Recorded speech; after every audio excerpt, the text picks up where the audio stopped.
Hey everybody, it's Adam at Wealthquest, and today we're going to talk about your money story and one of the big tools to help with it.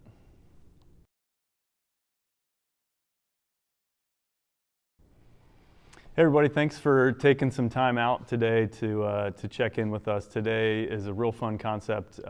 It's about your money story. I think the first thing would be, what the heck is your money story, right? And so your money story is literally your story throughout your life about money. So that would be, what are the internal money scripts that you have? What are your motivations when it comes to money? What are your decision defaults that when it comes to these money decisions that you default to all the time? What are the successes and the failures that you've had in your life around money? All of these things make up your money story. And your money story is very important to dig into and learn to help you in the day-to-day with your money and to also help with your future planning.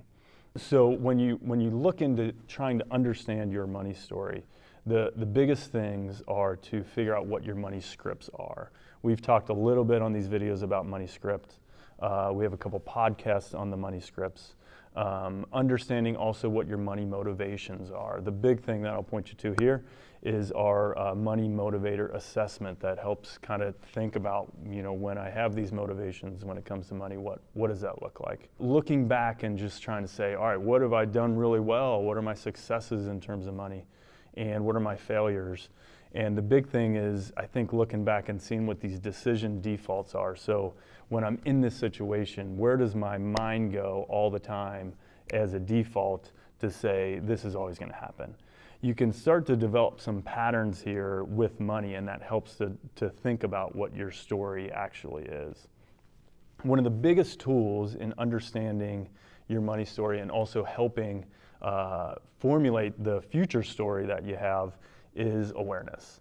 And it sounds like a very easy concept. Yeah, I'm aware of what's going on around me or whatever, but when you really dig into it, a lot of the things we do in life, we are not aware of what we're doing. A very good example is when you're binge watching shows. You're binge watching this Netflix series and you're on episode 7 and it's 2 in the morning and you have no idea how you got to episode 7 because you just remember being on episode 1 and you just kept hitting play. You were unaware that you just kept going, and now you're super tired the next day and you don't know how you got there.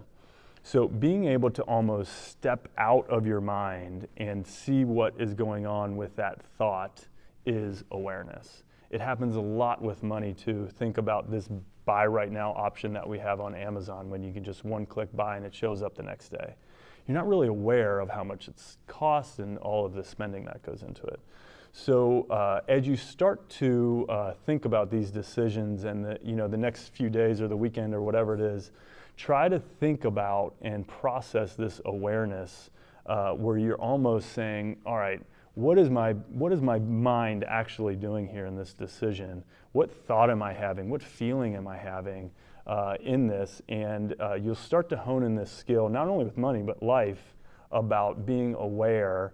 And once you are aware, then you can almost tweak the thought you have. You can say, I'm going to allow myself to do this. I might change it midstream, or I might be able to correct it in the future. Think about these things. We would love to hear your money story and where you've come from with money in your past. So be sure to tell your advisor about it next time you meet. Again, have a fantastic weekend and enjoy.